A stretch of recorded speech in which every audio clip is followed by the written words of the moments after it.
Fala aí pessoal, tudo bom? Eu sou o professor Lucas Sequinel, professor de História, e hoje nós teremos uma revisão sobre ciclos econômicos e formação territorial do Brasil.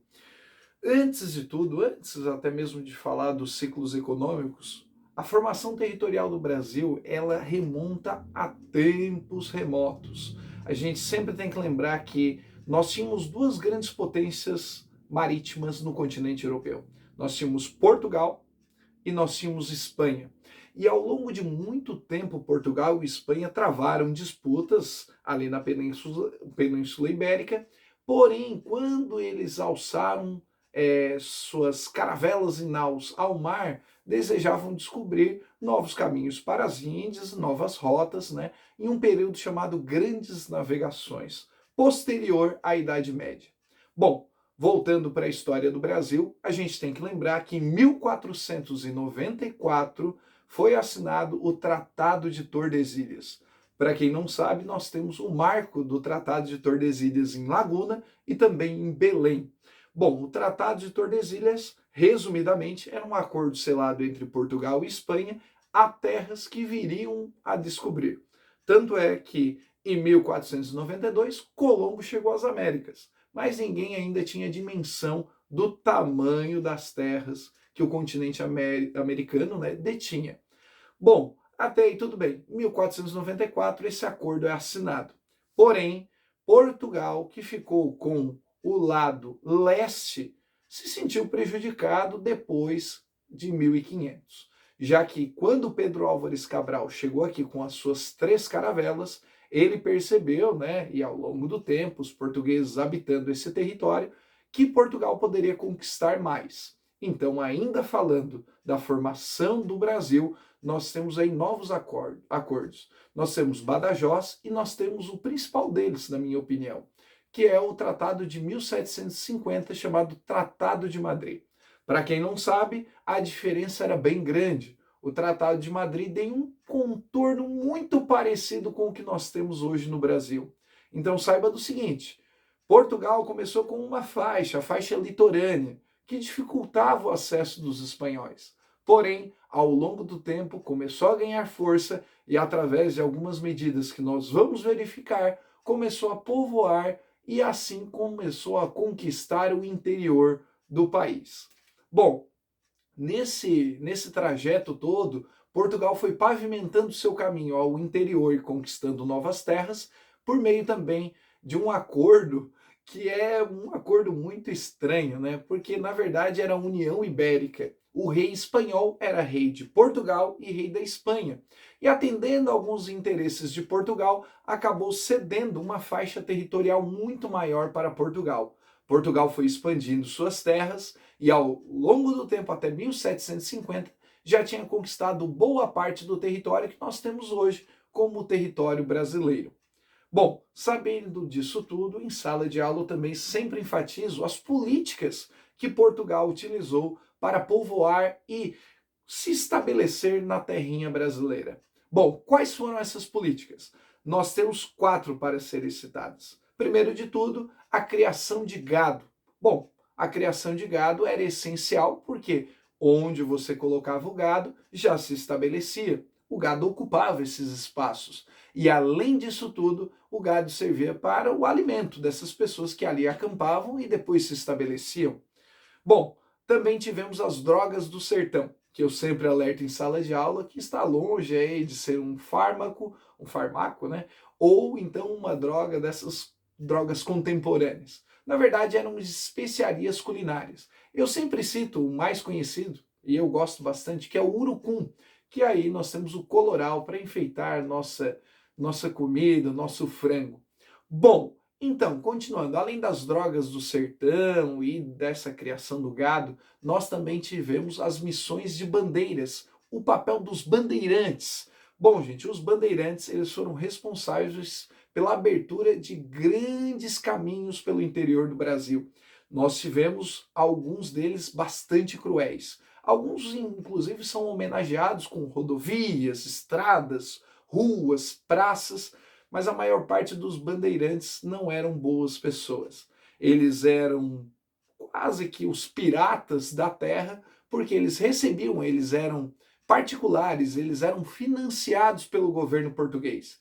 E a partir desse financiamento, eles iam abrindo novos caminhos pelo interior do país, povoando e também apresando ou escravizando os indígenas.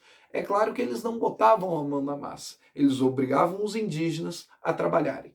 Bom, os indígenas sendo escravizados, os bandeirantes que partiam de São Paulo iam ao interior do país buscando novos caminhos, novas riquezas e também aumentar e expandir o território português. Outro detalhe importante: os bandeirantes mais conhecidos eram Domingos Jorge Velho e o Raposo Tavares. Raposo Tavares, inclusive, é homenageado por uma grande via em São Paulo. Nós também temos aquela TV, a TV Bandeirantes, em homenagem a essas pessoas que abriram caminhos por todo o país. Outro detalhe importante, além dessa técnica, nós tínhamos as missões jesuítas, né, ou missões jesuíticas. A Companhia de Jesus, né, que era mais conhecida, era acompanhada pelos franciscanos e eles iam catequizando os indígenas e também oferecendo a cultura portuguesa. É claro que os jesuítas não eram violentos como os bandeirantes, mas mesmo assim eram pessoas que tiravam a cultura, né, matavam a cultura indígena em troca de uma cultura dita civilizada, que era a cultura portuguesa, ensinando e catequizando na Igreja Católica e também usando o idioma português como um pressuposto para convencer os indígenas ao trabalho forçado. Professor, mas tudo isso ajudou na formação do território brasileiro? Com certeza.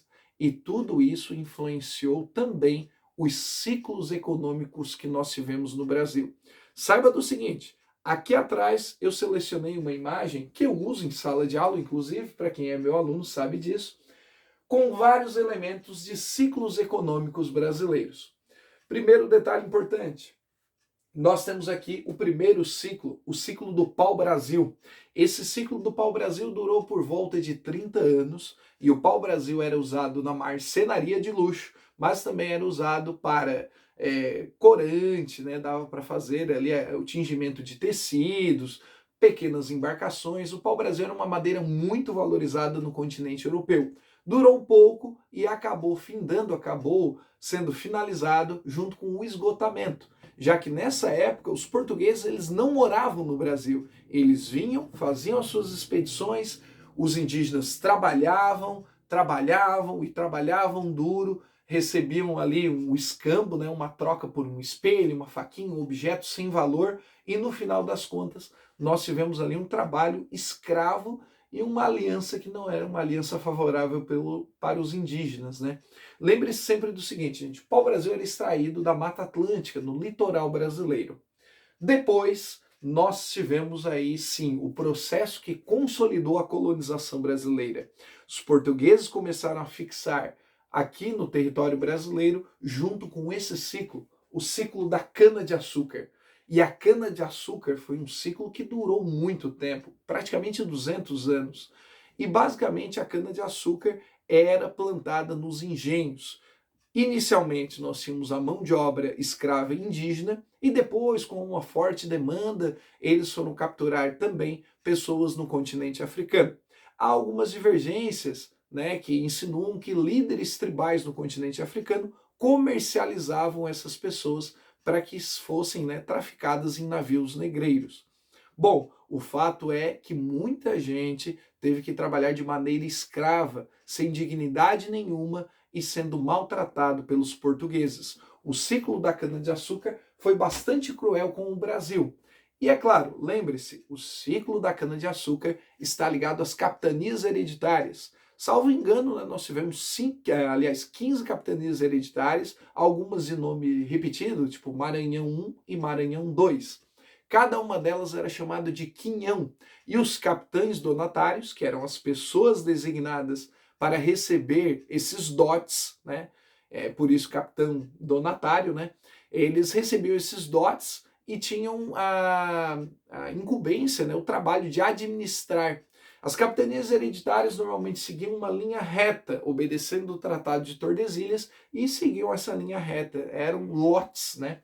Bom, no final das contas, dessas 15, apenas duas prosperaram. Foi Pernambuco e São Vicente. Também é importante lembrar que as capitanias não deram certo porque tudo era muito distante. Uma viagem era muito longa, perigosa, e como vocês sabem, né, até Pedro Álvares Cabral, quando chegou aqui, ele acabou chegando com poucas caravelas, né? Do número que tinha partido, acabou chegando somente com 3. Bom, falando ainda da cana-de-açúcar, nos engenhos, então, você tinha uma mão de obra escrava. Pois bem, o declínio da cana-de-açúcar veio justamente com o bloqueio continental, com os holandeses parando de financiar essa atividade, e também outros pontos do continente americano passaram a plantar cana, principalmente nas Antilhas, pequenas ilhas do Mar do Caribe. Então, no final das contas, a cana-de-açúcar já não era a atividade mais rentável. Beirando a tudo isso, já no finalzinho do século XVI, salvo engano, nós tivemos a descoberta das primeiras pepitas de ouro. E no Brasil nós tínhamos o ouro aluvião. Essa descoberta dos bandeirantes mudou o rumo do Brasil. Por quê? Porque os portugueses passaram a se dedicar ao interior do Brasil. E aqui nós tínhamos muito ouro, principalmente o ouro aluvião, ou ouro aluvial, é o ouro encontrado na beiradinha do rio. E com essa facilidade, imagine, nós tivemos um processo de atração para o interior do Brasil. Então, as pessoas que moravam na costa, moravam ali por conta inicialmente do pau-brasil e depois da cana, passaram a interiorizar suas atividades. E depois disso, né, nós tivemos aí muito tempo de exploração do ouro e devemos lembrar do seguinte, foi nessa época que surgiu o primeiro imposto no Brasil. A sociedade mudou muito, né? O primeiro imposto se chama o quinto, o equivalente a 20% de tudo que era arrecadado. Lembre-se também que foi nessa época que grandes movimentos revoltosos começaram a eclodir em todo o país. Um líder que eu sempre cito e tenho uma profunda admiração é Tiradentes. Tiradentes era líder da Inconfidência Mineira e foi morto, salvo engano também, em 1792, 30 anos antes da nossa independência, traído por um de seus companheiros. Lembre-se que não só ele, mas toda a sociedade da época, os artesãos, intelectuais, todas as pessoas estavam descontentes com o imenso número de impostos pagos à coroa portuguesa. Outro detalhe sobre o ouro. O que levou o fim do ouro, desse ciclo do ouro? A escassez. Então, muito próximo do que nós tivemos no pau-brasil, a escassez foi justamente o que levou o fim da busca pelo ouro. É claro que até hoje no Brasil nós temos garimpos, alguns ilegais inclusive, em busca aí de uma riqueza fácil, porque não é fácil, né? Ficar perto e exposto ao mercúrio e outros danos que podem ser ocasionados, né, por essa busca frenética. Bom, passando por tudo isso, nós temos os dois últimos ciclos, não menos importantes. Eu sempre cito na ordem, primeiro o ciclo do café, que ele já está mais ligado ao processo de independência do Brasil, é um ciclo mais novo, e durante muito tempo foi o ciclo que tornou a região sudeste mais poderosa. Também tem uma ligação com o crash de 1929, a Grande Depressão. A quebra da Bolsa de Nova York teve um rescaldo, né? Teve uma consequência aqui para nós brasileiros. Getúlio Vargas, dentre outros líderes, mandaram queimar ali as sacas de café para que o café fosse mais valorizado. Lembre-se também que o café foi responsável pela atração de imigrantes europeus para o nosso país. É claro que em outros ciclos nós também tivemos algum tipo de fluxo migratório, mas eu sempre cito em sala de aula que aqui no Brasil nós gostamos tudo de materializar tudo em novelas. Nós tivemos duas grandes novelas que retrataram muito bem, é claro, de um formato de novela, né? Não dá para esperar que seja um documentário ou uma aula de história. Mas a novela Terra Nostra e a novela Esperança retrataram bastante do papel dos italianos nessas lavouras de café. Lembre-se sempre do seguinte, nas duas aberturas, não precisa ver na novela, óbvio, né? Mas nas duas aberturas nós temos elementos cruciais de análise para ver ali o comportamento, como eles trabalhavam, como se organizavam socialmente, porque os italianos chegaram aqui em busca de uma nova esperança, né? Tanto é que os dois nomes das novelas têm ali um quê, né? Tem uma relação direta com essa possibilidade de uma nova oportunidade. Esperança, óbvio, esperança de dias melhores, escapando da guerra, dos conflitos que assolavam o continente europeu, do regime totalitarista de Mussolini, por exemplo, né? Também tinha ali a terra nostra de nossa terra, minha terra, sua terra. Por quê? Os italianos chegaram aqui com as promessas, né, bem robustas, né, de dinheiro, de trabalho, de lotes, de terras para o plantio. É claro que nem tudo foi materializado como devia, mas mesmo assim isso ajudou a consolidar boa parte dos italianos na região sudeste e porventura escaparam aí para o Brasil todo. Bom, depois nós temos ainda o declínio do café, que na verdade não é exatamente um declínio, porque o café ele deixou de ser uma monocultura. Nós tivemos outros cultivos, outros fundamentos ligados à pecuária e à agricultura que passaram a crescer, mas ainda o Brasil se destaca como um dos grandes produtores de café no mundo todo. Grande produtor e grande consumidor também. Bom, outro detalhe, falando sobre o ciclo final, que é o ciclo que envolve a borracha. Nós temos aqui a seringueira. Bom, pessoal, a seringueira, todo mundo ainda confunde, né? O pau-brasil tem uma copa maior. Seringueira é uma árvore menos robusta. Gente, a seringueira, ela fornece o látex. E durante muito tempo, sem muitas atividades na floresta amazônica, buscou-se uma alternativa. E o látex foi responsável por dar uma dinâmica econômica para o ambiente da floresta amazônica. Lembre-se que durante esse ciclo econômico da borracha, muita gente foi atraída. Então, muitas pessoas acabaram conhecendo e reconhecendo um novo espaço geográfico no Brasil, que era a floresta amazônica e os seus arredores, né? Não só o estado do Amazonas, mas também todos os estados que compõem a região norte. Lembre-se também que ali, infelizmente, nós tivemos muita violência, porque essa busca incessante de garimpos, novas terras, expansão territorial, expansão agrícola, acabou despertando muito ódio de grandes pessoas, grandes donos, né, de robustas terras ali próximo. Pessoal, então essa revisão, que não foi tão curta assim, serviu para analisarmos a formação territorial do Brasil, como tudo isso deu através de tratados, acordos e também táticas portuguesas. Por fim, vimos que tudo isso deu muito certo para Portugal, que explorou o Brasil ao longo de muito tempo com grandes ciclos econômicos. Hoje também revisitamos os seguintes ciclos.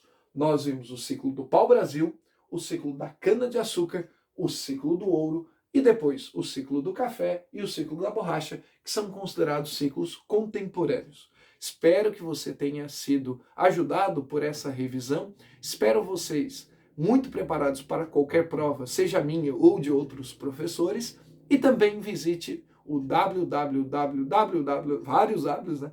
Mentira, www.webgel.net.br. Gente, o webgel.net no Google já vai achar ali o meu site, tem várias matérias, coloque ali na busca ciclos econômicos, vai aparecer exercícios, vai aparecer um monte de itens para você clicar e se divertir e aprender bastante. Muito obrigado pela atenção, se inscreva, deixa o like aqui no canal Lucas Sequinel, um forte abraço e até a próxima. Valeu!